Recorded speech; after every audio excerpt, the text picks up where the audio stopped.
할렐루야. 우리 좌우에 계신 분들하고 인사하겠습니다. 너무 잘 오셨습니다. 네, 감사합니다.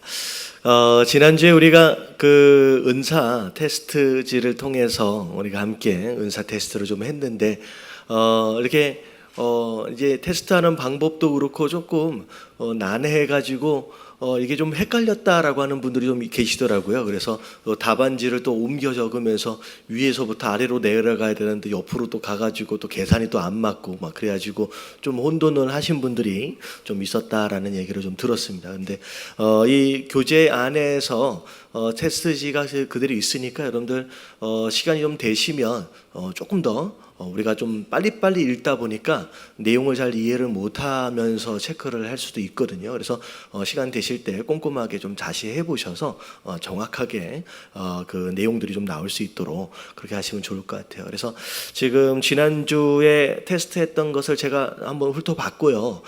그리고 다시 제가 뒤에다 놔뒀어요. 그러니까 여러분들 지난주에 제출하셨던 분들은 본인 것을 이제 가져가시면 됩니다.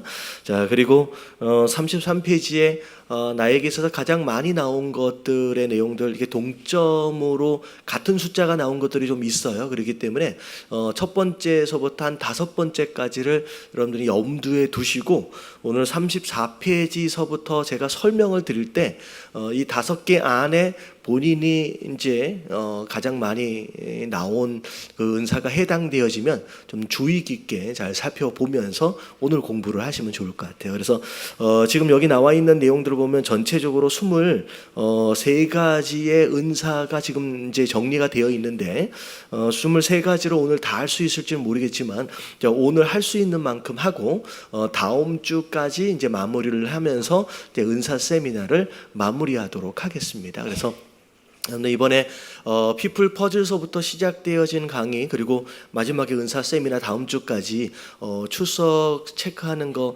꼭 여러분들 체크를 좀 하셔가지고 은사 세미나 이제 수료할 수 있게끔 그렇게 진행하시면 좋을 것 같습니다. 자, 우리 34페이지를 보면 자, 은사별로 이제 특징이 있습니다. 특징. 자, 지혜의 은사가 있고 지식의 은사가 있는데 이 조금 비슷해 보일 수 있지만 조금 달라요. 지식은 많은 정보를 아는 것, 특별히 말씀에 대하여 많은 정보를 안다라고 하는 차원이라고 한다면, 지혜는 알고 있는 정보를 어떻게 정리하고 있느냐, 적용하고 있느냐라고 하는 거에 대한 내용이 이제 지혜라고 생각하시면 될 것 같아요. 그래서 지식은 이제 지식의 양이라고 한다면, 지혜는 알고 있는 지식의 적용을 얼마나 탁월하게 하느냐라고 하는 것으로 이제 구분해 가지고 그렇게 하시면 되겠습니다. 그래서 이거 보면 지혜의 은사는 있는데 또 지식의 은사는 없고, 지식의 은사는 있는데 지혜의 은사가 없는, 좀 달리 나오시는 분들도 있어요. 그래서 이제 그 내용을 좀 보도록 하겠습니다.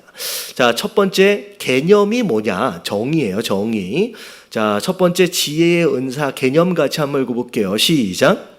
진리의 말씀을 구체적인 상황에 적용할 수 있는 능력. 자, 알고 있는 말씀을 어떤 상황에 적절하게 적용할 수 있는 능력이 바로 이제 지혜의 은사입니다. 자, 특징과 역할을 보면 주어진 상황에서 성령의 뜻을 깨달을 수 있습니다. 자, 그 다음에 두 번째를 보면, 자, 2번 시작. 성경의 말씀으로 특별한 상황에 있는 사람들을 인도할 수 있다. 자, 성경 말씀. 자, 말씀이 있어요. 그리고 어떤 상황이 일어났어요. 그 상황에 말씀을 근거로 어떻게 사람을 인도해 갈지가 머릿속에 떠오르는 거죠. 어찌 보면 성경을 통한 지식적 배경, 그리고 그 지식적 배경 안에 성령 하나님의 역사하심으로 인하여서 적용과 또 어떻게 대처해야 할지에 대한 그런 지혜로움이 바로 여기에 해당되어집니다. 그래서 자, 3번을 보니까 성령께 붙들려 담대히 하나님 말씀을 전하기도 하고, 성령의 감동에 민감하게 반응할 수도 있고요. 자, 어려운 문제가 있을 때 지혜롭게 해결할 수 있는데, 자, 이 지혜롭게 해결하는 방법도 사실 말씀을 근거로 한 거죠. 자, 결과를 예측할 수 있는 능력. 아, 이렇게 하면 이런 결과가 있겠구나라고 예측이 가능한. 그리고 최선의 방법이 무엇인지를 발견할 수 있는 것, 이게 이제 지혜의 은사를 가진 자들이 바로 이런 능력이 있습니다. 근데 중요한 건 뭐냐면, 자 이제 3번이에요. 자 이런 지혜의 은사를 가진 자들이 조심해야 할 것이 있는데, 자 첫 번째 다 같이 시작. 규칙적으로 말씀을 읽고 묵상하라. 자 말씀을 읽는 게 되게 중요해요. 그러니까 자기의 이게 지혜가 자기의 소위 말하는 잔머리나 꼼수가 되어서는 안 된다는 거죠. 그러니까 똑똑함을 지혜의 은사라고 얘기할 수는 없거든요. 그래서 우리가 꾸준히 말씀을 어떻게 보면 지식의 은사를 함께 사모하는 마음으로 말씀을 습득할 필요가 있고요. 자, 두 번째 시작. 상대방에게 도움이 되는 말이 없을지 침묵하라. 예, 자 지혜의 은사가 있다고 해서 다 하는 게 아니에요. 하나님이 주신 은사이기 때문에 필요에 따라서 하나님이 감동을 주셔서 조언할 말을 붙여주시기도 하지만, 어떨 때는 감동이 없으면 뭐 할 수 있어야 돼요. 자꾸 쥐어짜가지고 뭘 해줘야 될 것처럼 생각하면 안 된다는 거죠. 그냥 모르면, 떠오르지 않으면, 감동이 없으면 그냥 뭐 해야 돼요? 그냥 가만히 침묵해야 합니다. 마치 다 아는 것처럼 이제 척하면 안 되는 거죠. 자, 세 번째 시작. 딱딱하고 지시적인 어투를 삼가고 부드럽고 겸손하게 말하라. 네, 잣짓. 좀 머리가 좀 돌아가는 듯하다고 느껴져서 뭐해질 수 있어요? 교만해질 수 있어요. 그래서 다른 사람들을 조언함에 있어서 마치 본인이 위의 사람인 것처럼 하대하면서 거칠거나 어떻게 보면 지시적인 어투로 그렇게 권면할 수 있는 그런 실수를 저지를 수 있다는 거죠. 그래서 항상 겸손한 마음으로 잘 이제 다듬어서 이제 조언을 할 필요가 있습니다. 자, 그리고 네 번째 시작. 지혜가 부족한 자들을 볼 때 인내할 수 있어야 한다. 예, 그러니까 지혜의 은사를 가진 사람들은 상황이 딱 벌어지면 아 하는 순간 하고 나와요. 근데 이 은사가 없으면 아무리 아라고 계속 해줘도 가 어디 있는지를 모르는 거예요. 근데 그런 사람을 은사가 있는 입장에서 볼 때 어떻게 느낄 수 있어요? 아우 답답한 거죠. 왜 몰라 그걸? 라고 하는 마음이 생길 수 있다는 거죠. 근데 그럴 때 그 사람을 무시하거나 아니면 뭐 서둘러서 성급하게 그렇게 하면 안 되고, 오히려 뭐 할 수 있어야 돼요? 이제 인내할 수 있어야 됩니다. 그래서 이 지혜의 은사를 가진 사람들이 실수하는 경우들이 뭐냐면, 이 밑에를 보니까 인도자라든지 상담이라든지 교사라든지 이런 사역들에 봉사할 수 있어요. 근데 종종 이런 이제 지혜의 은사를 가진 사람들이 상담을 하다 보면 어떤 경우가 있냐면, 딱 어떤 상황을 얘기할 때 이 사람이 이야기하는 걸 끝까지 다 안 들어줘요. 안 듣고 어떻게 버려요? 자기는 듣다 보니까 답이 이미 나왔어 머릿속에. 그러면 어떤 상황이 벌어지냐면, 이 사람이 한참 얘기하고 있는데 거기서 말을 딱 잘라 먹는다든지 끊어버리면서 자 그냥 당신은 얘기를 들으시면 됩니다 라고 하는 식으로 이렇게 섣부르게 권면을 할 가능성들이 높아진다는 거죠. 그래서 자 이 지혜의 은사가 있다라고 한 이제 테스트 결과 나오신 분들은 이런 주의사항들을 잘 습득하셔서 이 일들이 오히려 덕을 세우는 쪽으로 잘 활용될 수 있도록 조심해야 되는 줄로 믿습니다. 자, 그래서 지혜의 은사는 자, 이런 쪽이라고 생각하시면 되고요. 자, 이제 두 번째 이제 지식의 은사예요. 자, 일단 개념서부터 볼게요. 자, 같이 한번 읽어봅니다. 시작. 진리의 말씀을 분석, 해석하여 잘 전달하는 능력. 자, 이 지식의 은사는 사실은 전달하는 능력은 아니에요. 이게 개념을 전달하는 능력이라고 얘기했는데, 여러분 오히려 전달하는 능력은 어디에 은사에 해당되어지냐면 가르치는 은사에 해당되어집니다. 그러니까 지식의 은사는 알고 있는 지식을 전달하는 것이기보다는 얼마나 많은 지식을 그냥 가지고 있느냐에 해당되는 부분이에요. 이제 누군가의 대상으로 어떻게 전달하느냐 그런 개념은 사실 아닙니다. 자, 그래서 특징과 역할들을 보면 자 이런 내용이 나와요. 자, 1번 시작. 성경의 진리를 잘 파악하고 이해해야 한다. 예, 종종 보면 평신도임에도 불구하고 목사보다도 성경에 있는 내용들을 굉장히 디테일하게 기억하고 이제 습득하고 있는 경우들이 많이 있습니다. 그게 어찌 보면 이제 지식의 은사가 있기 때문에 한 번 들은 것을 잊어버리지 않는 거죠. 근데 사실은 대부분의 많은 사람들은 설교를 같은 본문에 여러 차례 들었음에도 불구하고 뭘 얘기를 했는지 그냥 금방금방 잊어버려요. 그러니까 망각의 은사가 사실은 좀 있거든요. 근데 이 지식의 은사를 가지신 분들은 금방금방 이걸 캐치해내기도 하고 잊어버리지 않아요.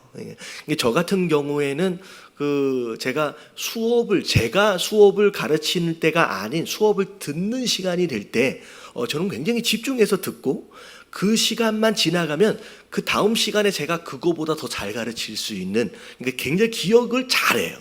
그러니까 저는 이제 지식의 은사가 있고 가르치는 은사가 있어서 한 번 들은 거 어떻게 보면 지난번에 도은미 목사님 할 때 제가 거의 다 메모를 하고 저는 이게 머릿속에 다 있어요. 그걸 그분이 예를 들어준 그 상황에 대한 내용들은 잘 기억을 못해도 그분이 얘기했던 그 공식들 있잖아요. 그 공식들은 금방 기억해서 제 것으로 소화를 금방 해냅니다. 그러니까 이게 지식의 은사를 가지신 분들은 강의를 들어도 금방 캐치해내고 잘 잊어버리지 않지요. 자, 이게 바로 이 은사를 가지고 있는 분들의 특징입니다. 자, 그리고 두 번째로 보니까 장시간에 거쳐서 집중을 합니다. 자, 세 번째 시작. 놀라운 양의 지식을 습득하거나 보유할 수 있다. 자, 심지어 성경에 대한 내용들, 저는 개념이나 포뮬러나 어떤 이런 부분들은 아주 잘 기억을 해내는데 저는 이렇게 성경 그 자체를 많이 외우는 분들이 있잖아요. 특별히 뭐 YM이나 CCC나 이런 데 이렇게 특별한 선교단체에서 훈련 받으신 분들은 심지어 외우고 있는 성경 구절이 뭐 200구절, 300구절 이런 분들이 계세요. 이것은 특별히 훈련을 한 부분도 있지만 이 지식의 은사를 가지신 분들은 이걸 굉장히 잘 외우시는 분들이 있습니다. 그래서 그런 분들이 또 여기에도 해당된다고 생각할 수 있고요. 자, 그리고 하나님의 특정한 목적에 의해 앞으로 일어날 일을 알 수 있다. 이거는 지식의 은사보다는 예언의 은사에 해당됩니다. 여기는 해당되지 않고요.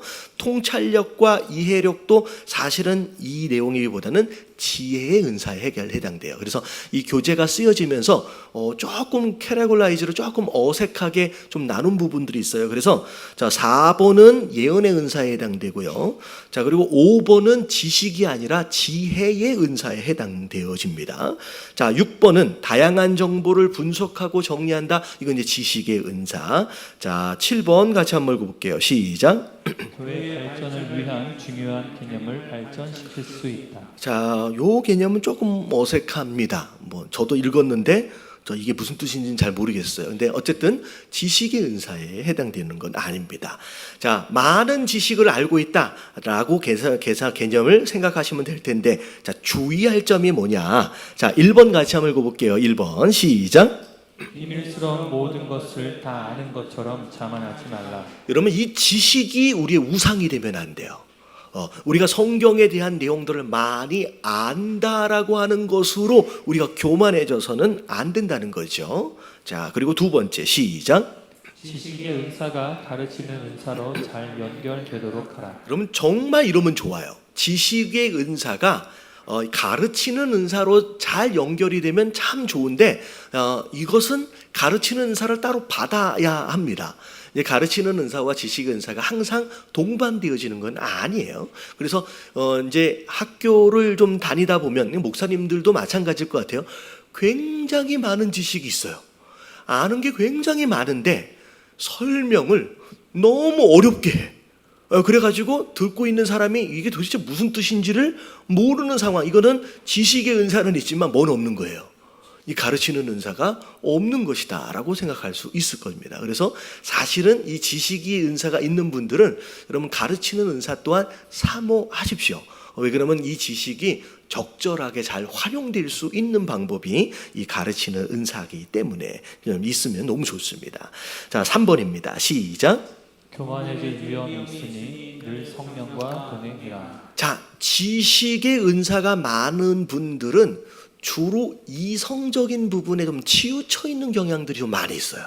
그냥 말씀 중심. 그러니까 저도 약간 그런 경향이 없지 않아 있습니다. 그렇기 때문에 항상 이 지식이 내 우상이 되어지거나 교만함의 어떤 원인이 되어지지 않도록을 위해서 말씀을 많이 보는 사람일수록 오히려 뭐 하는 데 많이 신경을 써야 되냐면 기도하는 데 신경을 많이 써야 돼요.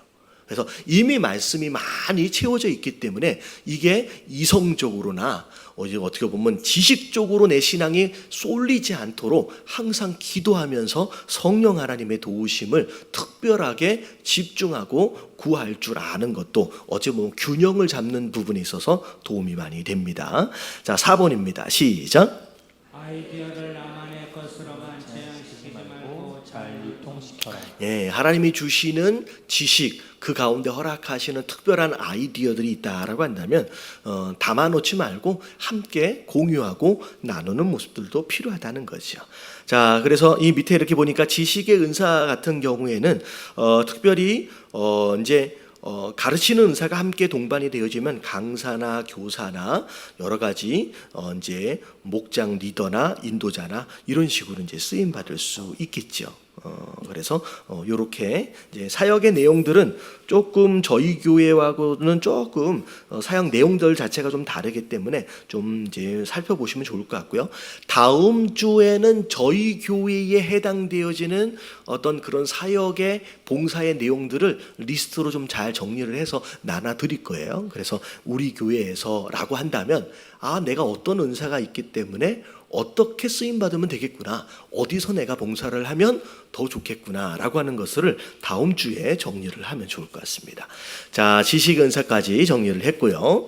자, 그 다음에 저희 교회 성도들 가운데 가장 많이 나온 은사들 가운데 하나가 뭐냐면 믿음의 은사예요. 믿음의 은사예요.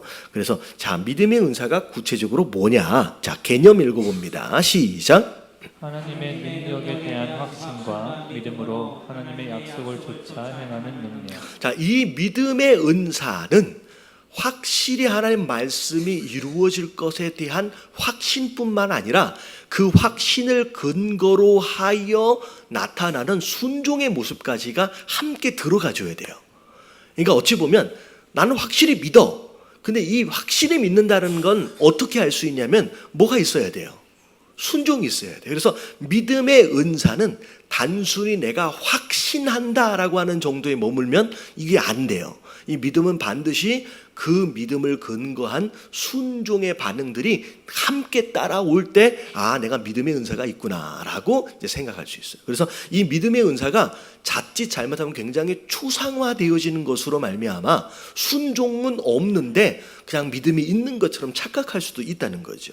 자, 그래서 특징들을 보니까 자, 하나님의 뜻과 의도를 남다르게 뭐 하고 있다는 거예요? 확신으로 구별하고. 당연히 하나님이 하신다 그러면 되지라고 하는 강한 믿음. 자, 두 번째. 자, 2번 읽어볼게요. 시작. 하나님의 살아계심을 초이성적인 방법으로 드러낸다. 자, 이성을 초월한 거예요. 과연 이게 될까?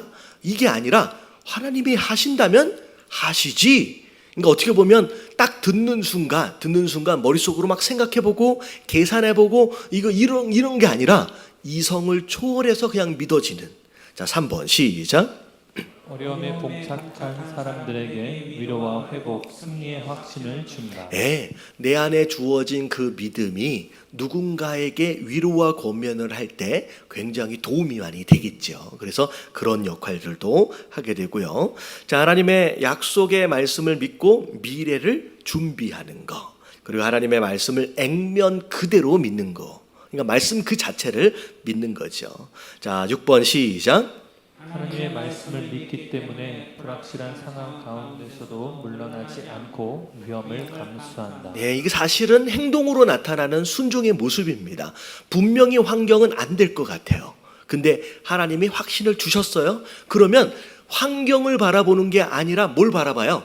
주시는 말씀을 바라보고 위험을 감수하는 거죠. 감수하는 거예요. 그리고 새로운 비전을 제시하여 이제 발전하게 한다. 그래서 특별히 이 믿음의 은사가 많으신 분들은 비전어리처럼 새로운 일들을 이제 공포하고 그 일들을 이제 주장하고 어떤 그런 역할들을 이제 하게 됩니다. 자, 이제 주의할 점이 있어요. 주의할 점. 자, 1번 시작. 다른 은사를 가진 사람들에게 믿음의 은사를 강요하지 말라. 예, 꼭 자기가 가진 은사가 제일 좋은 은사인 것처럼 착각해서 다른 사람에게 자기 은사를 강요하는 경우들이 있어요. 그러니까 이게 은사라고 얘기를 하지는 않지만 믿음을 막 강요하는, 너는 왜 못 믿냐?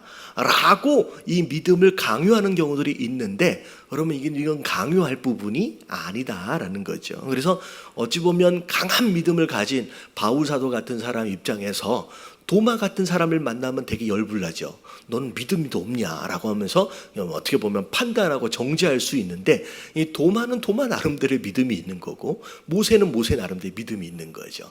어떻게 보면 반응의 속도가 좀 다를 뿐이지 내가 믿음이 있다, 더 있다라고 해서 누군가에게 막 강요하거나 그렇게 해서는 안 됩니다. 자, 2번입니다. 시작. 목표나 비전이 실패했을 때 솔직히 인정하고 원인을 분석하라. 자, 이게 굉장히 중요해요. 분명히 확신을 가졌어요. 확실하게 믿었어요. 근데 그것대로 안 될 때가 있을까요, 없을까요?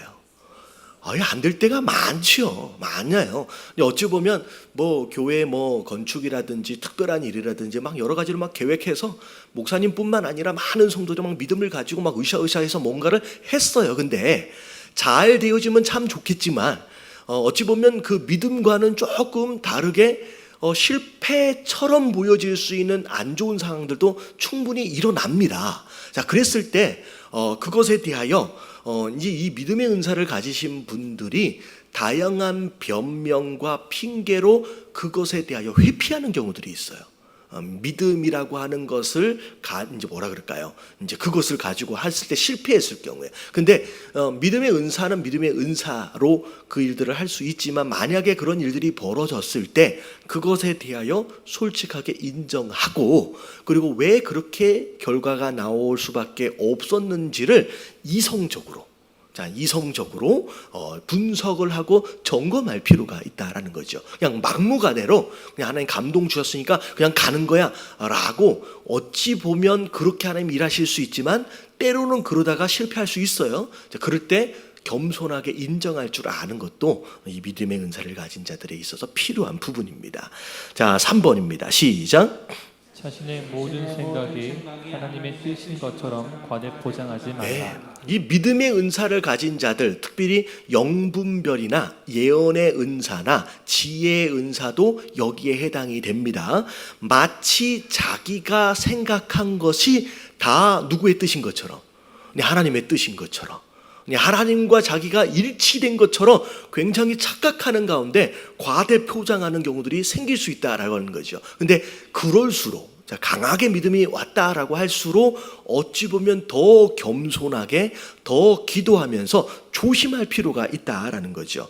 특별히 이런 믿음의 은사는 감정적으로 오는 어떤 감동이란 것을 이 사실은 말씀을 근거로 다시 확인해 볼 필요가 있어요. 이게 과연 그냥 내 감정적인 어떤 그런 이제 변화냐, 아니면 번뜩 드는 그냥 내 생각이냐 아니냐라고 하는 것을 분별하기 위해서 어찌 보면 말씀을 통하여 분별할 필요도 있고요. 어찌 보면 영적 리더십에게 한 번 더 조언을 구하는 것으로 이중으로 다시 한번 점검할 필요가 있다는 거죠. 그래서 은사가 지나치게 신뢰하는 것으로 말미암아 잘못 활용될 가능성들이 높기 때문에, 왜냐하면 우리가 죄에 이미 익숙해 있는 이 육신을 입고 있는 자예요. 그래서 은사가 있지만 완벽하지가 않아요.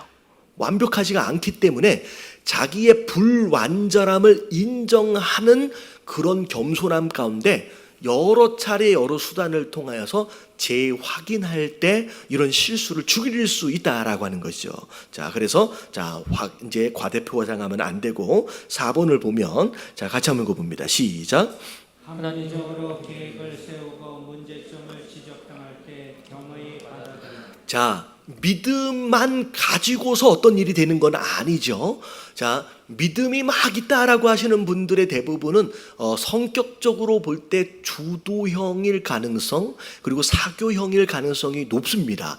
속도가 굉장히 빠르죠. 근데 그 모습을 안정형이나 신중형이 볼 때는 굉장히 계획성 없어 보일 수 있다라는 거죠. 그래서 믿음도 가지지만 신중형이 조언하는 그런 내용들을 잘 들어가면서 이제 합리적인 계획도 잘 세워가고 겸허하게 어떤 지적에 대하여 들을 수 있는 자세들도 필요하다라는 거죠.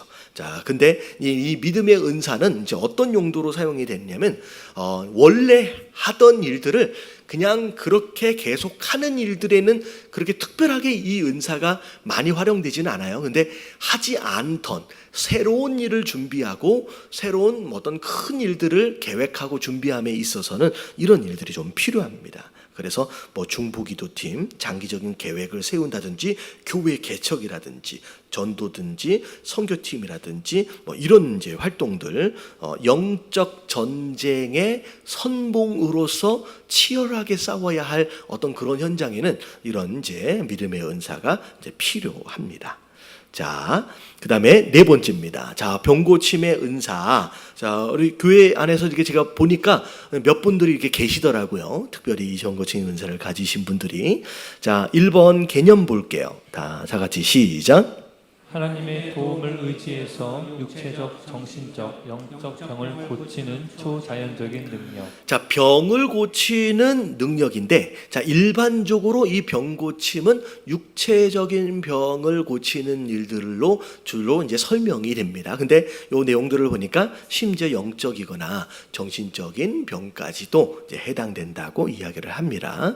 자, 특징과 역할을 보면, 자, 1번을 보면, 자, 모든 질병을 치유하시는 누구의 능력? 하나님의 능력이에요. 그러니까 내가 치유하는 게 아니에요. 하나님이 하실 수 있다라고 하는 강한 믿음이 있어요. 그러니까 어떻게 보면 믿음의 은사랑 중복이 되기도 하지만 특별히 그 믿음에 해당되어지는 에어리아가 병고침에 대하여 특별한 은사를 가지고 있죠. 확신을 가지고 있어요. 자, 2번 병자들을 위해서 기도할 때 실제적인 치유가 나타나기도 하고요. 자, 3번을 보니까 의학적으로 못 고치는 병이었어요. 근데 하나님의 이제 도우심으로 말미암아 함께 기도했더니 같이 치유가 일어나기도 합니다. 자, 4번 시작. 강력하고 확신 있는 기도를 드릴 수 있다. 예. 그래서 어떤 목사님이 그 설교를 이렇게 하셨던데 그날 새벽 예배 때 설교가 그 안진뱅이를 일으키는 설교를 하셨어요. 근데 성도들하고 함께 맥도날드에, 이제 미국 얘기예요. 맥도날드에 밥을 먹으러, 블랙버스트를 먹으러 갔는데 하필이면 그때 맥도날드 앞에 다리가 아파서 일어서지 못하는 노숙인이 한 명이 앉아서 구걸을 하고 있더라는 거예요. 아침에 설교가 하필이면 그 설교였어.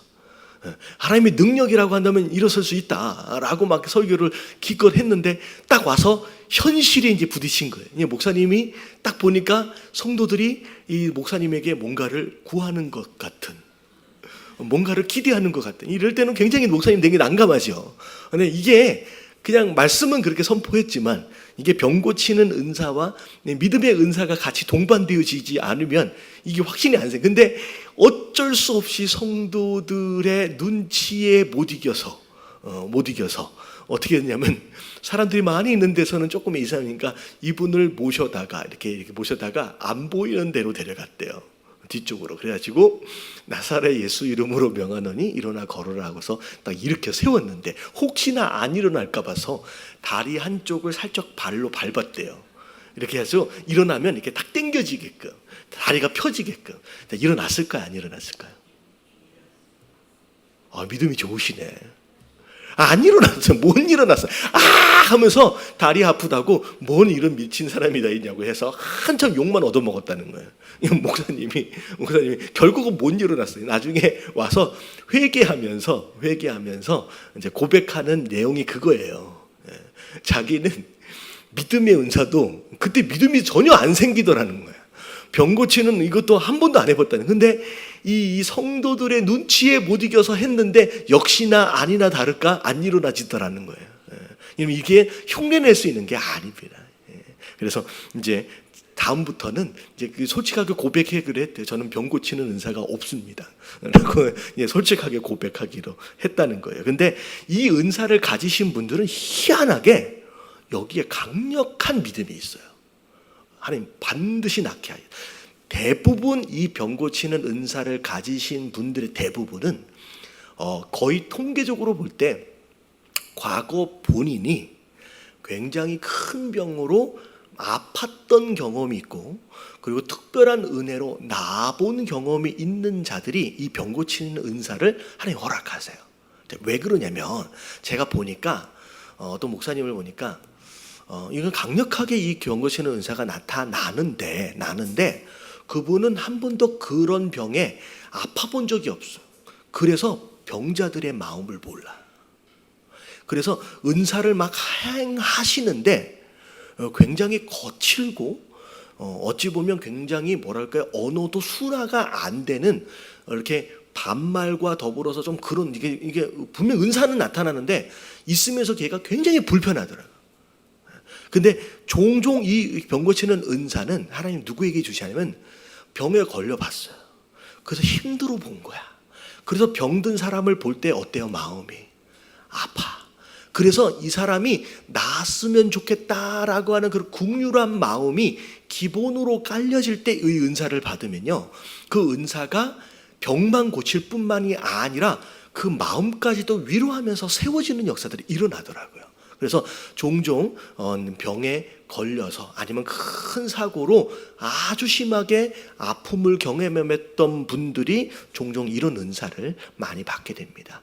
그렇지 않은 경우는 교만해질 가능성들이 높아지는 거죠. 자, 질병에 걸린 사람을 위해서 기도해주고 싶은 마음이 막 생기고요. 예수 그리스도의 이름의 권세를 사용해서 기도하는데, 자, 주의할 점이 있어요. 자, 1번 같이 한번 읽어봅니다. 시작. 하나님께서 일반 은총으로도 치유하심을 인정하라. 자, 일반 은총이라고 하는 것은 다시 말하면 감기가 걸려요. 물론 기도해서 나을 수도 있지만 약 먹으라는 거예요, 먹지 말라는 거예요?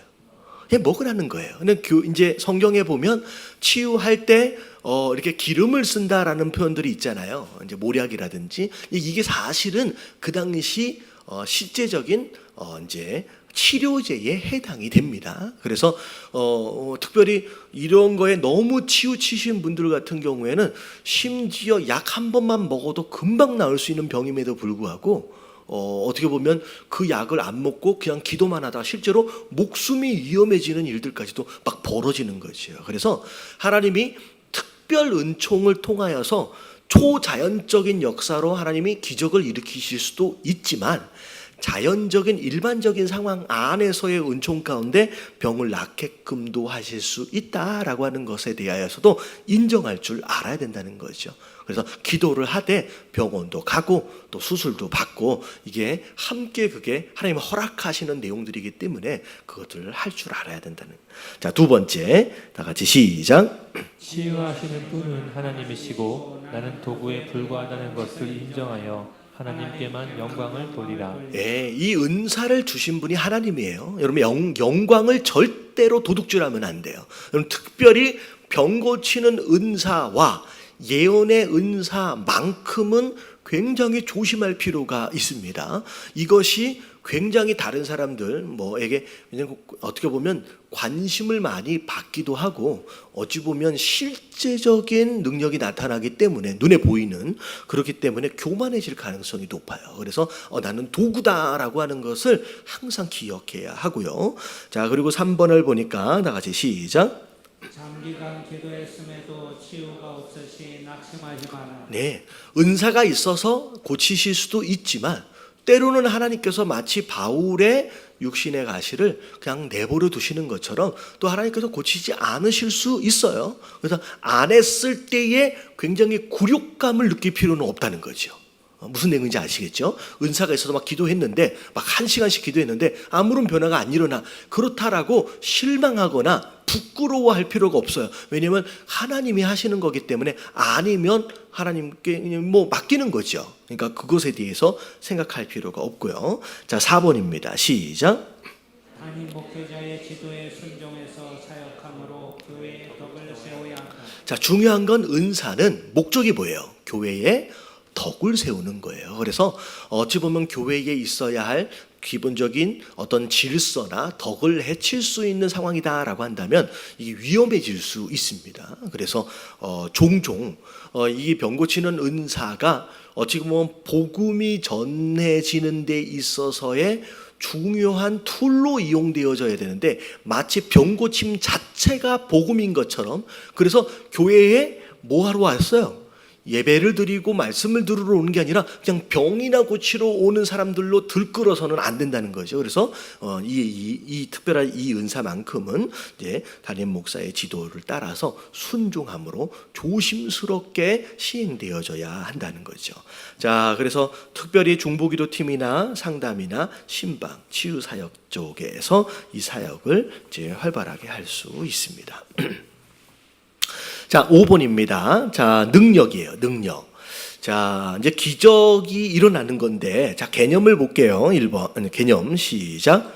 초자연적인 능력을 행함으로 하나님의 사역과 메시지를 증거하는 능력. 자, 일반적으로 와, 이거는 사람이 할 수 있는 일이 아닌데 싶을 만한 일들을 누군가가 해내는 거죠. 그러니까 사람의 사이즈가 아니라 하나님 사이즈. 이거 과연 저 사람이 했다라고 믿기 어려울 만큼의 큰 사이즈의 일들을 감당하는 바로 그런 일들을 얘기를 합니다. 그래서 자, 1번을 보니까 하나님이 일으켜 주시는 기적을 통해서 자, 하나님의 살아계심을 증거합니다. 이 기적들이 나타나는 거죠. 병고침을 포함한 다양한 회복의 능력들이 나타날 수 있습니다. 자, 하나님의 뜻에 대하여 민감하다. 자, 하나님이 지금 뭘 하시는지 이걸 이게 아는 거예요. 그래서 어떤 경우는 이런 거죠. 이 능력 행함이라고 하는 것이 뭐냐면 내가 마치 요술이나 마술을 부리는 것처럼 내가 명령했더니 확 일어나고 어떤 이런 개념이기보다는 하나님이 지금 뭘 하시는지를 아는 거예요. 뭘 하시는 걸 아는 거예요. 그러니까 어떻게 보면 아나니아와 삽비라가 헌금을 잘못해가지고 어떻게 됐어요? 그냥 죽어버렸어. 그 자리에서. 그냥 즉사한 거예요. 그게 베드로가 그 사람들을 저주한 것으로 말미암아 그 자리에서 죽었느냐, 베드로의 저주의 능력이 있다라고 설명하기보다는 오히려 베드로가 지금 그들 가운데 어떻게 일하고 계시는지, 하나님은 어떻게 일하고 있는지를 베드로가 그냥 본 거예요. 무슨 의미인지 아시겠죠? 내가 뭔가를 막 해가지고 그 일이 확 일어났다라고 하는 개념이 아니라 하나님이 지금 어떤 뜻을 가지고 주변에서 어떻게 일하고 계시는지를 보는 거예요. 이게 보이는 거예요. 그래서 보이는 그것을 그냥 선포한 거예요. 그러니까 이루어지는 거예요. 그러니까 내가 막 마술을 행하고 어떤 마법을 행하고 어떤 그런 개념이기보다는 하나님이 지금 어떤 일들을 하고 있는지에 대해 민감하게 그것을 알아채는 능력, 오히려 그것에 더 가깝다라고 생각하시면 될 것 같아요. 자, 그리고 하나님에 대하여 깊게 신뢰함이 있고요. 자, 5번을 보니까 다 같이 시작. 자연의 법칙을 초월하는 기적들이 삶 속에 빈번히 일어난다. 네, 특별히 구약에도 마찬가지고 사도행전에도 마찬가지고 특별하게 초자연적인 현상들이 어떤 기도를 통하여 나타날 때 이런 능력의 은사가 있다라고 얘기할 수 있고요. 사실은 6번이 막혔던 전도의 문이 열린다. 진짜 기적 중에 기적이 뭐냐면 영혼이 돌아오는 거예요. 영혼이 돌아오는 것만큼의 큰 기적은 없거든요. 사실은 이 능력 자체, 이 기적 자체가 사실은 영혼을 구원하기 위하여 하나님이 허락하시는 그런 현상들이기 때문에 이런 일들이 내 주변에서 많이 일어나야 합니다. 일어난다는 거죠. 이 능력의 은사를 가진 분들, 전도의 현장에서 초자연적인 현상들이 일어납니다. 그래서 특별히 이런 초자연적인 현상들은 일반적인 이런 상황에서이기보다는 좀 이제 아프리카라든지 좀 오지에서 선교 활동을 하면서 종종 많이 경험을 해요. 특별히 그 지역 안에서 그것을 누리게 되는 자들의 마음 상태도 우리와는 조금 다르거든요. 그래서 제가 전에 섬기던 교회에서 신승훈 목사님 같은 경우에도 목회의 실제 현장에서는 뭐 이렇게 병 고치는 은사라든지 이런 능력의 은사가 막 많이 나타나지는 않으셨어요. 많이 나타나지는 않으십니다. 근데 본인도 그렇게 얘기를 하셨어요. 제가 기억하는 본인은 이제 병 고치는 은사가 있는 게 아니다. 하지만 무슨 은사가 있냐면 나는 믿음의 은사가 있어서 그냥 하나님이 응답해 주실 것을 믿고 그냥 기도를 한다. 그래서 응답하시면 할렐루야. 안 돼도 그냥 할렐루야. 근데 신승우 목사님 같은 경우에 어디서 많이 이런 일들이 일어나냐면 이제 아프리카라든지 오지에 그런 특별한 상황에서 선교의 일들을 감당할 때라든지 캠프 사역이라든지 좀 독특한 현장에서 어떤 이제 상황들이 좀 이런 목회 현장하고 조금 차이가 있거든요. 그럴 때 이 기도를 받는 자들의 마음도 달라요. 그러니까 우리가 이런 거 있잖아요. 저한테 여러분들이 기도를 받을 때의 마음하고 아프리카에 지금 9월 달에 간다 그러니까 막 기다리고 있는 그 아이들, 한국에서 어떤 목사님이 들어온대 라고 막 기대하고 있는 그 아이들의 마음하고 같을까요? 다를까요? 다른 거예요. 그 아이들, 그 사람들은 이번에 처음 나오는데 이번에 이분을 만나면 언제 다시 볼 줄 모르는 거예요. 그런 마음에 막 간절하고 진짜 믿음으로 막 그 기도를 받아요. 그러면 거기서 능력이 나타나는 거예요. 그래서 이제 그런 상황에서 전도의 현장이나 선교의 현장 같은 그런 특별한 시츄에이션에서 이런 일들이 많이 발생을 합니다. 그래서 자, 주의할 점. 자, 1번을 볼게요. 자, 다 같이 시작. 자신보다 하나님만을 철저히 높여야 한다. 예, 이거 자기가 높아질 가능성이 있어요. 이거 조심해야 됩니다. 자, 2번 시작. 자신에게 일어났던 일을 과장하지 말라. 이게 어떻게 보면 허풍이 늘기 시작해요. 여기에 요만큼 더 붙여지고 요만큼 더 붙여지고 그때 그 기적만으로도 정말로 하나님께 영광을 돌리고 감사할 수 있는 일임에도 불구하고 그게 시간이 지나면 지날수록 거기에 자꾸 뭐라 그래요? MSG라 그러잖아요.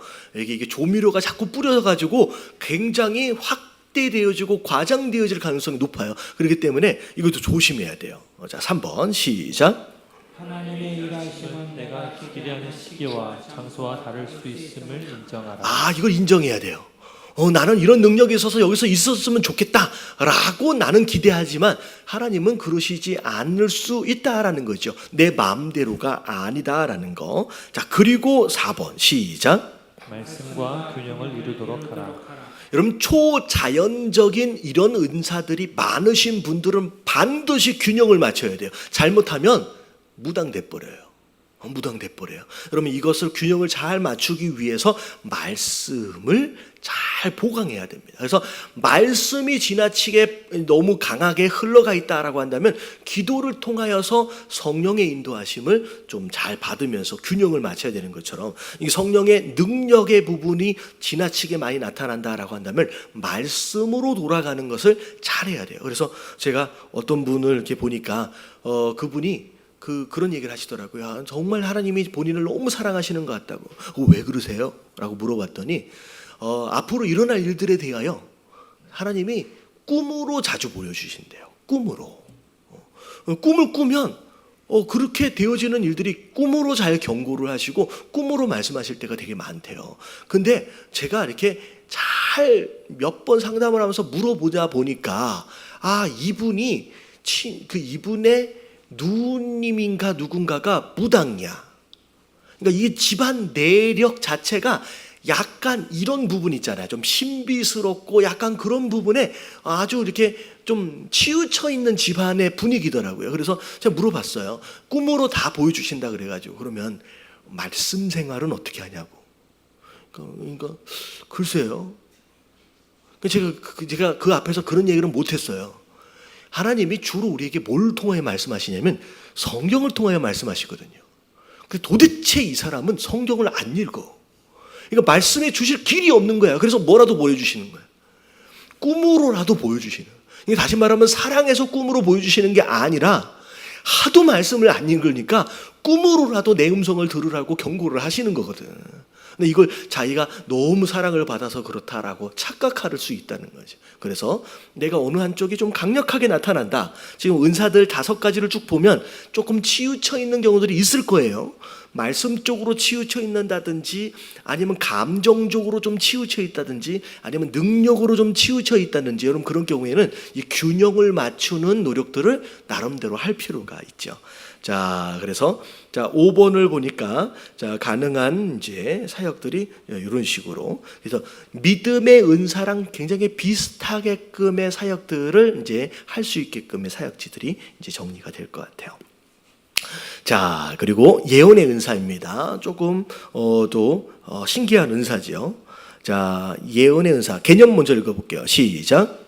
하나님의 말씀을 구체적으로 생활 속에 적용하여 방향을 제시하거나 미래를 예측하는 능력. 자, 첫 번째가 예언줄 중에 하나가 뭐냐면 하나님이 허락하시는 말씀을 삶의 현장에 적용을 해낼 줄 아는 거예요.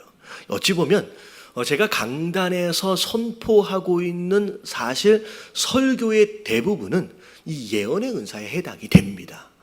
그래서 하나님 말씀을 근거로 우리의 삶에 적용할 수 있는 내용들로 설명을 하고 풀어내기 때문에 설교의 대부분은 이 예언의 은사에 해당이 돼요. 자, 근데 여기에서 좀 조심해야 될 게 뭐냐면 미래를 예측하는 능력. 여러분 이게 굉장히 민감하고 우리 한국 동양 분들이 굉장히 관심이 많아요. 그래서 장래를 좀 예측할 수 있다라고 하면 굉장히 그래가지고 아마 지난번에 우리 이병철 선교사님이 안수를 하실 때 아마 나한테 뭐라고 하는지 그러니까 어떻게 보면 설교를 들을 때 귀를 쫑긋한 것보다 나한테 뭐라고 개인적으로 얘기할까라고 하는 것에 굉장히 민감해요. 그래서 심지어는 저한테 이런 분이 계세요. 이게 무슨 뜻인지 모르겠다는 거예요. 이렇게 얘기를 하셨는데 이게 무슨 뜻인지 모르겠대요. 그래서 심지어는 저한테 뭐라고까지 요청을 했냐면 이병철 선교사님한테 물어봐래요. 그게 무슨 뜻으로 얘기를 한 건지를 물어보래요. 제가 그렇게 얘기를 했어요. 거기까지 말씀하셨다라고 한다면 거기까지 하나님의 뜻인 거예요. 그 이후의 설명은 어떻게 보면 필요하면 주셨을 거예요. 그리고 필요하면 주실 거예요. 그냥 기다리면 되는 거지 그걸 뭐 설명을 해달라. 사실 이병철 선교사님도 제가 물어봤어요. 자기가 뭔 얘기를 하는지 잘 모르겠대요. 왜 하나님이 그런 감동을 주셨는지를 자기가 모르고 그냥 나오더라는 거예요. 그러니까 다시 말하면 그게 무슨 뜻인지 물어봤자 알 수 있어요, 없어요? 이분은 알 수가 없는 거예요. 그냥 하나님이 감동을 주시는 대로 그냥 하나님이 그냥 말하게끔 하심을 따라서 순종한 것일 뿐이지 이 사람에 대해서 뭘 알고 이게 무슨 뜻인지 알고 여러분 그런 거 아닙니다. 그리고 우리가 잘 알아야 될 게 뭐냐면 이 점장이하고 이 예언의 은사하고 이렇게 구별할 줄 알아야 되는데 기본적으로 점장이는 점 보는 데를 가면 어떻게 시작을 해요? 궁금한 게 뭔지를 먼저 얘기를 해. 궁금한 게 뭔지를. 근데 일반적으로 성경적인 예언은 내가 알고 싶어 하는 것에 대한 답을 얻어내기보다는 나는 오히려 관심이 없었는데 내가 알아야 할 필요가 있는 내용을 오히려 하나님이 주권적으로 말씀하시는 경우들이 훨씬 더 많습니다. 어떤 의미인지 아시겠죠? 내가 1 더하기 1이 2입니까? 라고 물어봐서 그 답을 알기 원해서 그걸 알았으면 좋겠다라고 하는 게 일반적인 예언의 은사의 개념이에요. 근데 사실은 그런 경우보다는 그런 경우도 있습니다. 근데 그런 경우보다는 오히려 나는 1 더하기 1의 답이 뭔지가 궁금했어요. 근데 하나님 앞에 기도를 이제 요청해서 구했더니 하나님이 1 더하기 1이 아니라 전혀 다른 내용들을 말씀하실 경우가 많아요. 그러니까 나는 내가 원하는 걸 알고 싶지만 하나님께서 내게 정말로 필요한 메시지를 주시는 경우들이 많이 있습니다. 그래서 우리가 뭐 이사 언제 가야 돼요? 하면서 뭐 이런 식으로 이렇게 이제 점장이처럼 그런 식의 이제 그게 아니라 사실은 저한테도 이렇게 요청을 해와요. 기도를 부탁을 하면서 목사님 어떻게 하면 좋겠습니까? 하나님이 저에게 감동을 주시는 것까지 제가 조언을 합니다. 근데 제가 감동을 안 주실 때가 있을까요, 없을까요? 저도 모를 때가 있어요. 어떻게 할지 모를 때가 있어요. 그러면 저는 제가 의도적으로 막 만들려고 하지 않아요. 저도 잘 모르겠다. 그럼 같이 기도하자라고 하면 신기하게 기도하면서 신기하게 하나님이 인도해 가시는 것들을 같이 발견하면서 같이 느끼고 경험하는 경우들이 많이 있습니다. 그래서 그런 경우에 물어봐 주시면 함께 기도할 수 있고요. 그리고 저는 그런 것 같아요. 물어보시기 전에는 제가 말하지 않을 거예요. 알아요. 왜냐하면 물어보시는 분은 제가 뭐라고 얘기하든 받을 준비가 된 사람은 물어봐요. 근데 물어보지 않은 사람은 제가 오지랖이라 그러잖아요. 미리 가서 얘기를 해주면 어떨 것 같아요? 되게 기분이 나빠요. 그래서 미리 얘기해 주지 않습니다. 그냥 아무리 하나님 감동을 주셔도 얘기해 주지 않을 때가 오히려 더 많아요. 왜냐하면 들을 준비가 안 되면 오히려 그 조언과 격려가 오히려 마음의 상처가 될 수 있기 때문에, 그래서 물어봐 주시면 제가 최대한 기도함으로 제가 하나님께 응답을 제가 구하겠지만, 그렇지 않으면 제가 이제 오히려 더 해로움이 되더라고요. 자, 그랬을 때, 자, 예언의 은사, 이게 사실 병 고치는 은사, 능력의 은사, 예언의 은사, 이게 앞쪽에 나오는 요 은사들이 굉장히 추상적이면서도 굉장히 위험한 은사, 좀 위험하면 안 되는데, 가진 것으로 인하여 오히려 심지어 가지고 있는 내 믿음조차도 해치는 경우가 있고, 교회의 질서와 교회의 덕을 오히려 무너뜨릴 수도 있기 때문에 우리가 조심해야 된다는 거예요. 자, 앞에 부분에 그런 은사들이 좀 많아요. 자, 1번을 볼게요. 시작. 다른 사람의 비판을 겸허히 받아들여야 합니다. 자, 예언의 은사를 하는 분들이 자칫 착각하는 게 뭐냐면 자기가 하나님인 줄 알아요. 뭐가 막 감동이 있고 그것을 얘기했더니 이루어져. 그러면 뭐 자기가 하나님이 되는 줄을 아는데, 이걸 굉장히 조심해야 됩니다. 잘못할 수 있어요. 자기가 그것에 대하여 겸손할 수 있어야 돼요. 자, 두 번째, 시작. 예언적인 메시지는 항상 기록된 말씀으로 검증되어야 한다. 예, 특별히 이 예언의 은사가 이게 잘못하면 이단으로 빠지는 경우들이 많이 있어요. 그래서 조심할 부분인데, 사실 얼마 전까지만 해도 한국에서는 이단처럼 여겨왔던 단체가 어디냐면 그 미국의 아이홉이라고 하는 단체가 있어요. 아이홉. 특별히 그 교회는 그 선교팀이라고 얘기를 해야 되나? 근데 그 선교팀은 사역 자체가 예언 사역들을 많이 해요.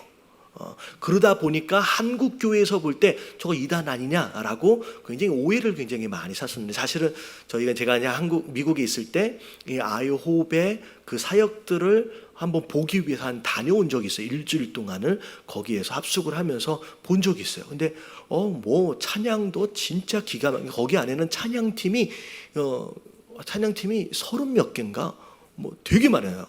이게 뭐냐면 24시간 기도 서서온 거예요. 그래서 한 찬양팀이 나오면 2시간씩 찬양을 하고 들어가요. 2시간씩. 근데 이 안에서 24시간 계속 사람들이 찬양을 하면서 기도를 계속하는 거예요. 근데 그 사역이 24시간 찬양팀이 계속 돌아가면서 기도를 하는데, 예언 사역을 하는데, 예언 사역할 때 반드시 혼자 들어가지 않아요. 이분들조차도 예언을 아주 탁월하게 준비하여 기도하면서 한다라고 하는 이분도 반드시 혼자 들어가지 않아요. 기도를 예언을, 지금도 그런지는 모르겠는데, 제가 그때 한 15년 전이에요. 근데 그때 제가 볼 때 예언 기도를 받기 위해서 요청하는 사람들에게 기도를 해주는데, 반드시 3명이 이게 팀을 꾸려가지고 같이 서로 예언을 하면서 서로 보완을 해요. 진짜 하나님이 주시는 감동인지 아니면 자기 생각인지를 분별하면서 3명이 같이 해요. 그래서 이 예언 사역이 자칫 내 생각과 내 상상력으로 빠져버릴 수 있는 가능성이 높기 때문에 이런 보완 장치들이 많이 필요하고, 더군다나 예언의 메시지가 반드시 기록된 말씀으로 검증되어지는지를 확인해야 됩니다. 그래서 이분들이 어마어마하게 기도를 많이 하지만, 이분들이 예언 사역을 하시는 분들이 말씀을 굉장히 많이 읽어요. 성경 공부를 많이 합니다. 그래서 이런 부분들. 자, 그리고 3번을 보니까, 자, 뭐가 되어야 되냐면 사랑이 기반이 되어져서 권면을 해야 됩니다. 그래서 뭐가 하나님 보여주셨다라고 해가지고 막 질책하고 판단하고 막 정죄하고, 여러분 그런 게 아니라, 하나님이 사실 예언의 말씀을 주시는 이유는 이 사람을 뭐 하기 위한 거예요? 살리기 위한 거잖아요. 낙심시키려고 그런 게 아니거든요. 그러니까 이게 이제 사랑의 마음이 기본이 되어야 하고요. 4번 같이 한번 읽어볼게요. 시작. 늘 하나님의 말씀을 읽어 성경 지식을 쌓아가야 한다. 예, 말씀을 생활을 잘 해야 된다라고 하는 거 여러분 기억해야 됩니다. 그래서 아까 심에 설교가 예언의 일부다라고 얘기를 드렸던 것처럼 티칭에 대한 내용들, 사실은 이 예언의 은사를 가지신 분들이 이런 쪽에 사역을 하시면 너무 좋죠. 자, 저 넘어갈게요. 자, 영분별입니다. 자, 본인이 해당되어진 것을 좀 잘 듣고 계시는 거죠? 네, 자, 영분별. 자, 개념 읽어봅니다. 시작. 하나님께 속한 영과 사단에게 속한 영을 구분하거나 진리의 옳고 그름을 분별하는 능력. 예, 실제로 사람을 만났을 때 이게 악한 영의 역사구나 라고 하는 것을 민감하게 느낄 수 있는 그런 능력이라고 생각할 수 있을 것 같아요. 그리고 특별히 어떤 경우는 귀신이 들어간 건지 아니면 정신병이 있는지를 사실 구별하는 게 굉장히 중요해요. 근데 사실은 우울증 정신병인데 귀신이 아니에요. 정신병인데 귀신이 들어간 줄 알고 귀신 쫓는다고 계속 하다가 사고가 일어나는 일도 종종 발생을 합니다. 이게 은사는 있지만 영을 분별하는 능력이 없으면 엉뚱한 이제 어떤 행동들이 나와서 오히려 해를 입힐 수 있다는 거죠. 그래서 이게 귀신의 역사냐, 아니면 가서 약 먹어야 할 일이냐, 아니면 이게 어떤 이제 하나님의 역사냐라고 하는 것을 분별할 수 있는 그 영적인 민감성이라고 생각하실 수 있을 것 같아요. 자, 특징을 보니까 하나님의 일과 사단의 일을 구별해낸다. 자, 뭐가 안 됐어요. 자, 어떤 일이 안 됐어요. 그랬을 때 이게 지금 하나님이 막으신 건지 아니면 사단이 방해를 한 건지, 자, 이걸 분별하는 게 되게 중요하죠. 자, 사단이 방해를 하고 있다라고 한다면 어떻게 해야 돼요? 믿음으로 이걸 이겨 나가야 되는 거예요. 근데 하나님이 막으셨다라고 한다면 어떻게 해야 돼요? 이건 멈춰서야 되죠. 근데 이걸 분별을 못하면 어떤 일이 벌어지냐면 하나님 막으셨는데 막 억지로 어거지로 그렇게 할 수도 있고요. 아니면 사단이 방해를 한다. 이거 하나님 막으셨나 보다 포기해버릴 수도 있어요. 이것을 분별할 줄 아는 것도 굉장히 중요한데, 민감하게 처음부터 바로 알 수도 있지만 어떻게 보면 천천히 기다림 가운데 하나님의 인도하심을 또 분별할 수도 있습니다. 자, 그리고 두 번째, 그리스도의 참된 사역자와 거짓된 사역자를 구별해낸다. 자, 교회를 다녔는데 목사님 말씀을 계속 들었어요. 근데 알고 보니까 이거 이상한 사람이야. 이거 이단이야. 그럼 어떻게 되는 거예요? 여러분, 하나님 앞에 가가지고 핑계나 변명할 수 있어요, 없어요? 여러분, 없어요. 여러분, 없어요. 제 잘못이 아니에요. 목사를 잘못 만났어요. 여러분, 목사를 잘못 만난 책임이 누구에게 있어요? 여러분, 나에게 있어요. 여러분, 요즘에 지금 예레미야서를 보잖아요. 예레미야서를 보는데 거기에 거짓 선지자들이 있거든요.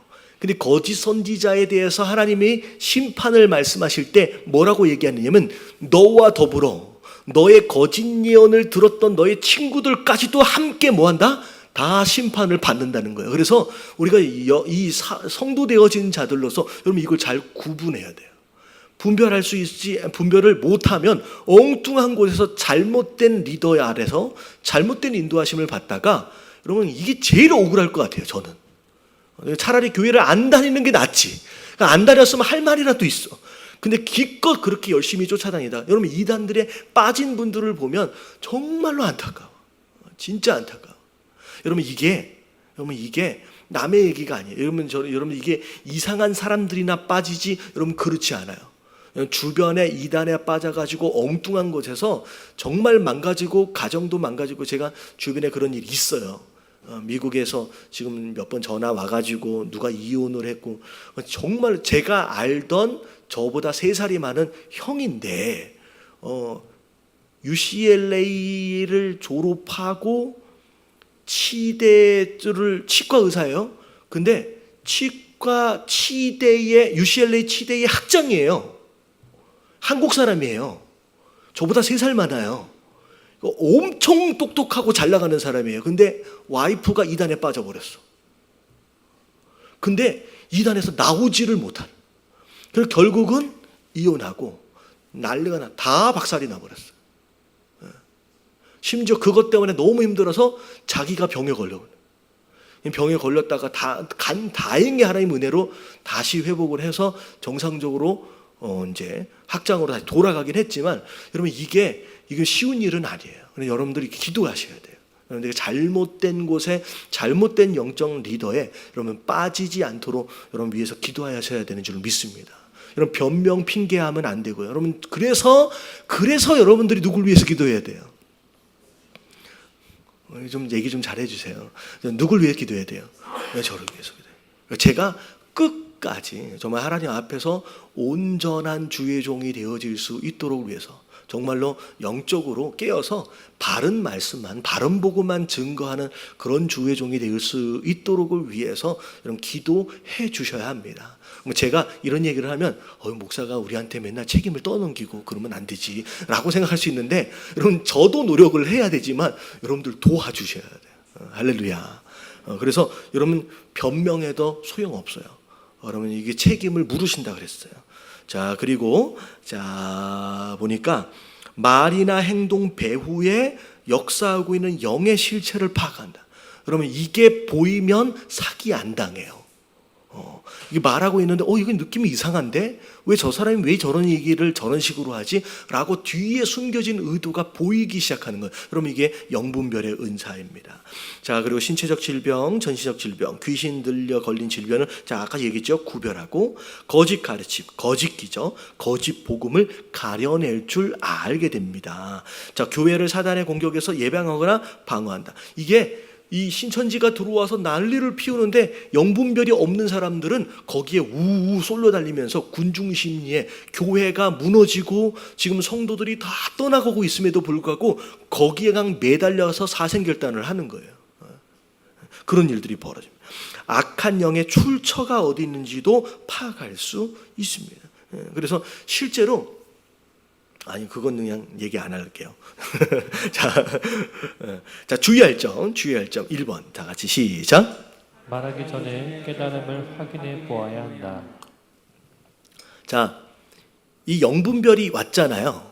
그러면 성급하게 먼저 입으로 내뱉는 경우들이 있는데 말로 내뱉기 전에 이게 진짜 하나님이 주신 감동인지를 한 템포 다시 한번 생각해 보라는 거예요.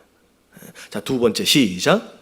비판적인 사람이 되지 않기 위해 사랑을 구하라. 네, 여러분 비판하는 사람이 되면 안 돼요. 너 이런 건 악한 영이야 하면서 막 이런 사람들이 있어요. 여러분 그런 사람 되면 안 돼요. 이게 굉장히 사랑이 되게 중요합니다. 은사가 잘 활용되어짐에 있어서 3번 시작. 자신의 깨달음을 절대적이라 생각하지 말고 책임성 있게 말하라. 예, 자 이게 하나님의 말씀이다라고 하는 것으로 지금 내가 입으로 내뱉고 있기 때문에 이건 어마어마한 책임감이 있는 거예요. 그냥 책임감 없이 그냥 아무렇게나 내뱉어서는 안 된다라는 거죠. 자, 그리고 4번 시작. 확고한 성경적 토대가 있어야 한다. 자, 이것도 신비스러운 영적 초자연적인 현상들이잖아요. 그렇기 때문에 성경으로 돌아가야 돼요. 성경으로. 자, 방언의 은사 볼게요. 자, 개념 봅니다. 시작.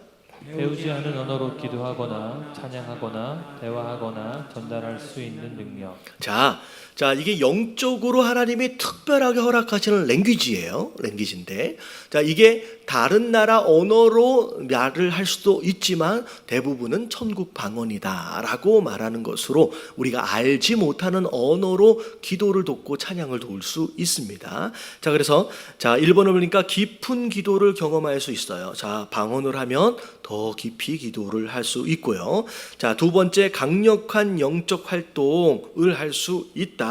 특별히 기도를 한다, 찬양을 한다라고 했을 때에 이 방언이 함께 동반이 되어지면 깊이 자체가 달라져요. 그래서 저희 아이홉 같은 데서 제가 가서 보니까 거기서 제일 되게 특별했던 게 뭐냐면 가사를 영어나 이렇게 우리 아는 말로 붙여가지고 찬양을 하기도 하지만 이 방언을 붙여서 찬양을 하더라고요. 근데 방언을 붙여서 찬양을 하니까 진짜 10시간도 찬양을 하면서 그렇게 깊이 있게 찬양과 기도를 하는 모습들을 보게 됩니다. 이게 방언이 그런 의미가 좀 있고요. 자, 3번입니다. 시작. 다른 사람을 위해 어떻게 기도해야 할지 모를 때 방언은 기도를 돕는다. 자, 방언 기도는 내 안에 계신 성령님이 나를 대신해서 기도해 주시는 거예요. 그렇기 때문에 누군가를 위해 기도할 때 그 사람이 뭘 원하는지를 모르겠어. 그럴 경우에는 내가 방언으로 기도하면 어떤 상황이 되냐면 그 사람의 속에 있는 문제를 나는 모르지만 내 안에 계신 성령 하나님은 아시거든요.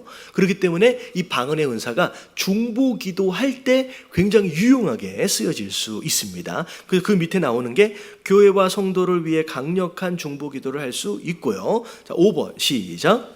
전도 현장과 선교지에서 사단의 방해를 제거할 수 있다. 예, 영적 싸움이 치열한 장소 안에서는 성령 하나님의 역사하심이 필요해요. 그래서 방언 기도가 그 역사하심을 강력하게 나타날 수 있도록 돕습니다. 자, 그래서 이제 그 기도가 좀 필요하고요. 자, 6번 하나님의 말씀을 배우지 않은 언어로 다른 사람에게 전달할 수도 있습니다. 굉장히 특별한 경우지만 종종 선교지에서 이런 현상들이 나타납니다.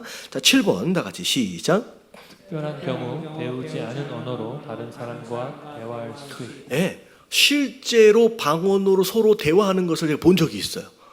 서로 대화를 하는데 그냥 서로 나는 알아듣나 못 알아듣나 잘 모르겠는데 어쨌든 대화를 하더라고요. 근데 그런 현상들이 이제 그렇게 쓰여질 수 있는데, 이 특별히 방언의 은사는 성령 하나님이 대신 기도해 주시는 거기 때문에 사실 이 방언의 기도는 우리의 모든 중보 기도에 가장 먼저 오면 굉장히 좋습니다. 왜냐하면 우리는 마땅히 구해야 할 바를 알아요, 몰라요? 우리 잘 몰라요. 내게 정말로 필요한 게 뭔지, 그리고 내가 누군가를 위해서 기도한다 그럴 때 그 사람에게 정말로 필요한 게 뭔지 육신적인 우리는 잘 몰라요. 근데 방언으로 먼저 기도를 시작을 하면 이건 누가 기도해 주시는 거예요? 성령 하나님이 나의 기도를 도와주시는 거거든요. 근데 이걸 방언의 기도를 하다 보면 이 방언을 통하여 하나님하고 어느 순간에 코드가 맞을 때가 있어요. 그러면 뭘 기도하길 원하시는지를 방언 기도를 통하여 깨닫는 거예요. 그래서 내가 이걸 위해서 기도해야 되겠구나라고 하는 것을 찾도록 하세요. 그래서 어떻게 보면 내가 먼저 기도를 하고 그 다음에 방언 기도를 하는 것보다 오히려 방언으로 기도를 해서 하나님의 뜻을 먼저 분별한 다음에 그것을 집중해서 기도를 하면 훨씬 더 효율적일 수 있게 되는 거죠. 그래서 방언 기도는 하나님의 뜻을 알고 하나님의 의도를 파악하기 위해서 또 이 기도가 굉장히 좋습니다. 그래서 나는 이게 필요한지 말고 막 기도를 했는데 방언으로 기도하다 보니까 하나님은 이게 별로 중요하지 않대요. 갑자기 누구 얼굴을 떠올리시더니 이 사람을 위해서 강력하게 기도할 것을 하나님이 막 요청하실 때가 있어요. 그거는 이제 하나님이 뭘 위해서 기도해야 될지를 알려주시는 거예요. 그래서 그런 용도로도 이 이제 방언 기도는 사용할 수 있습니다. 자, 근데 주의할 점이 뭐냐면, 자, 1번 시작. 공적인 기도나 장소에서는 통역이 필요하다. 자, 대표 기도할 때 방언으로 기도하면 돼요, 안 돼요? 이게 안 돼요. 여러분 아무도 못 알아듣잖아요. 그러니까 대표로 공공장소에서 누구든지 그 기도의 내용들을 함께 듣고 함께 공유할 수 있어야 할 상황이다라고 한다면 이런 방언으로 기도하면 안 되겠죠. 자, 두 번째 시작. 개인 기도나 통성 기도에 방언을 많이 사용하고 공예배에서는 절제. 예, 방금 얘기한 것처럼 개인적으로 특별히 은사들 가운데 모든 은사는 다 교회의 덕을 세우는 거지만 딱 하나의 은사만큼은 개인의 덕을 세우기 위한 거예요. 그게 뭐냐면 방언의 은사입니다. 나를 위한 거예요, 사실. 이 방언의 은사만큼은. 자, 방언을 받지 못하는 것과 믿음이 없는 것을 어떻게 하면 안 돼요? 너 방언도 안 받았어? 라고 얘기하면 안 된다는 거예요. 이런 방언과 믿음을 동일하게 여겨서 방언 받지 못하면 마치 뭘 못하는 것처럼 믿음이 없는 것처럼 그렇게 치부해서는 안 됩니다. 자, 4번 다 같이 시작. 방언을 계속 사용하여 더욱 발전시키고 새 방언을 얻도록 구한다. 좀 세부적인데 여러분 이런 거예요. 어찌됐든 방언을 가지고 믿음을 평가할 수 있는 것은 아니지만 그럼에도 불구하고 성경에 보니까 방언의 은사를 뭐하라 그랬어요? 사모하라 그랬어요. 우리의 믿음에 굉장히 유익하고 우리의 기도에 굉장히 유익하기 때문에 방언의 은사를 사모하라. 근데 이 방언이 언어기 때문에 처음 방언을 시작할 때는 마치 아이들이 언어를 배울 때의 모습처럼 옹알이를 한다 그러잖아요. 그냥 더듬더듬 랄랄랄라 롤롤롤 이렇게 이게 어색한 어떤 언어 표현들이 나와요. 근데 이것을 발전을 시켜라라고 하는 것은 방언을 받은 자들은 그러면 쉬지 마세요.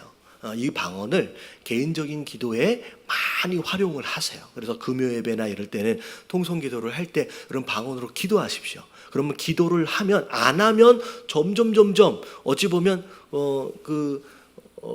저희 엘레나 사모 같은 경우에는 남미에서 태어났잖아요. 스페니시가 마더랭귀지예요. 모국어예요. 그리고 나서 영어를 하고 그 다음에 한국말을 했거든요. 근데 어떻게 됐냐면 이 남미를 떠난 지 너무 오래되다 보니까 이제는 알아듣기는 하지만 단어들이 잘 안 떠오른다는 거예요. 그러니까 언어는 안 하면 어떻게 돼요? 자주 잊어버리는 거예요. 이 방언도 우리가 받았는데 이런저런 이유에서 안 하기 시작하면 잊어버리기 시작해요. 그렇기 때문에 여러분 기회가 되어질 때마다 특히 금요일배 같을 때에 여러분 많이 하십시오. 그러면 이게 다양한 언어들로 하나님께서 새롭게 언어들을 이제 주실 때가 있다라는 거죠. 그래서 이 언어를 사용하면 좋을 텐데 특별히 당연히 이제 기도에 관련된 은사이기 때문에 자 가능한 사역들은 기도에 관련된 특별히 선교와 전도에 관련된 그런 사역에서 이 방언의 은사를 가진 분들이 이제 활동하시면 됩니다. 그래서 자 오늘 여기까지만 할 텐데 이제 다음 주에 마무리를 할 거예요. 자 은사는 어떻게 보면 내가 어느 부서에서 어디에서 일할 것이냐라고 하는 것은 은사를 따라서가 아니라 내 관심과 열정이 내가 어디에서 이 사역하고 봉사할지를 결정하는 거예요. 우리가 맨 앞에서 봤던 부분 있잖아요. 내 관심과 열정이 내가 어디에서 봉사할 것이냐라고 하는 것을 결정을 하고요. 그 부서에서 어떻게 섬길 것이냐라고 하는 것이 이 은사들을 통하여서 조금 더 구체화되어집니다. 그러니까 여러분들이 이 내용들을 보면서 내가 어디에 관심이 있었지? 그리고 나에게 어떤 은사가 있지? 라고 하는 것을 좀 추스려 가면서 내가 어디에서 봉사하고 헌신하면 열매가 있고 나도 행복하고 내가 성장하겠구나 라고 하는 것을 이 내용들을 통하여 분별하시면 될 것 같아요. 자, 가능하면 좀 자세하게 설명을 드리려고 정말 애를 썼는데 다음 주에는 마무리를 좀 해야 돼서 좀 스피드 있게 나가고 그리고 자 5가를 보면 성격 발견이 있어요. 여러분 이 성격 발견은 테스트지도 뒤에 붙어 있긴 하지만 그럼 이게 우리가 아까 지난번에 했던 피플 퍼즐의 내용하고 거의 똑같습니다.